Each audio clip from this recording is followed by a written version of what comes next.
ఈరోజు అరటికాయ ఆవు పెట్టిన కూర చూపెడుతున్నాను. అరటికాయలు ముందు కుక్కర్లో పెట్టి ఉడకబెట్టాను. 3 విజిల్స్ వస్తే ఇలా మెత్తగా అయిపోతాయి.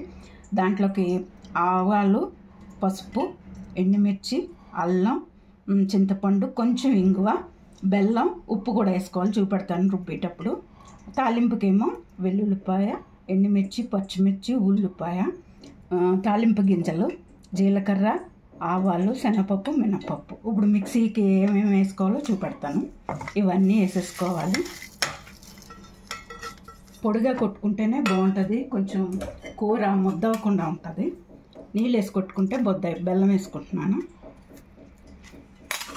కొంచెం బెల్లం ఎక్కువే పడుతుంది. ఉప్పు,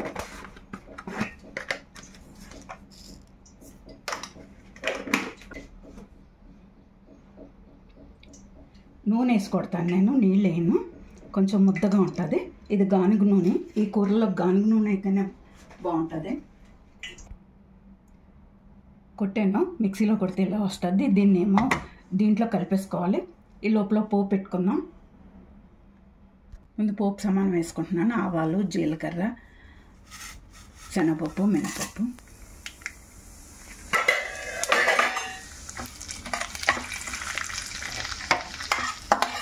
పోపు లేకపోయి ఇప్పుడు ఉల్లిపాయ, ఎండుమిర్చి, పచ్చిమిర్చి, కరివేపాకు, వెల్లుల్లిపాయ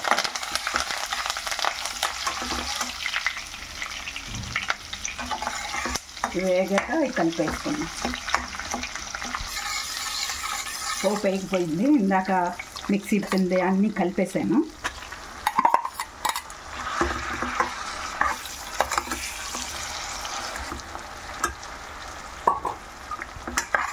ఇది ఆవపెట్టిన పోపు అంటారు, లేకపోతే పులిహోర పోపు అంటారు. ఈ కూర కొంచెం నూనె ఎక్కువ పడుతుంది.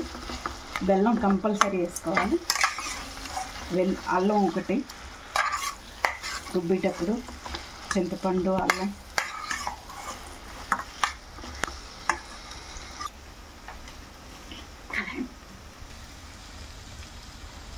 కూర రెడీ అయిపోయినట్టుంది. ఇంకొక 5 నిమిషాలు అయితే అయిపోతుంది. స్టీల్ కళాయిలో వేసాను, మారుతుందని మళ్ళీ ఇనుప కళాయిలోకి మార్చాను. ఇంకొక 5 నిమిషాలు అయితే అయిపోయినట్టే.